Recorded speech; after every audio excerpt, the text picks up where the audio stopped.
നമ്മൾ ഇന്നിവിടെ ട്രൈ ചെയ്യുന്നത് ഒരു ഈവനിങ് സ്നാക്കാണ്. അതിനാവശ്യത്തിന് 2 കപ്പ് ചോറ്, അത് 2 ടീസ്പൂൺ വെള്ളം ഒഴിച്ച് നന്നായിട്ട് അരച്ചെടുക്കണം.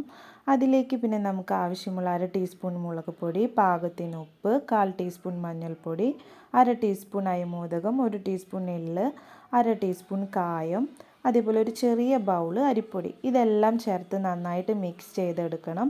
അതൊരു ബാറ്റർ രൂപത്തിലാക്കിയതിന് ശേഷം നമുക്ക് നൂൽപുട്ടൊക്കെ ഉണ്ടാക്കുന്നത് പോലെ സേവനാഴിയിലിട്ട് അതിലേക്ക് നമ്മൾ നുറുക്കിൻ്റെ അച്ചിട്ടിട്ട് ഒരു ഇലയിലേക്ക് ഇതേപോലെ ആക്കിയെടുക്കണം. ആ ടൈമിൽ നമുക്ക് എണ്ണ ചൂടാവാൻ വയ്ക്കാം. നന്നായി ചൂടായ എണ്ണയിലേക്ക് നമുക്ക് ഇതെടുത്ത് ഇട്ട് കൊടുക്കാം. എന്നിട്ട് ഫ്രൈ ചെയ്തെടുക്കണം. നല്ല ബ്രൗൺ ഷെയ്ഡ് വരുന്നത് വരെ ഫ്രൈ ചെയ്തെടുക്കണം. നല്ല ക്രിസ്പി ആയിട്ടാണ് ഇത് ഉണ്ടാക്കി കഴിഞ്ഞാൽ. എല്ലാവർക്കും ഈവനിങ് ടൈമിൽ നല്ല കട്ടൻ ചായയുടെ കൂടെ കഴിക്കാൻ നല്ല സ്വാദായിരിക്കും.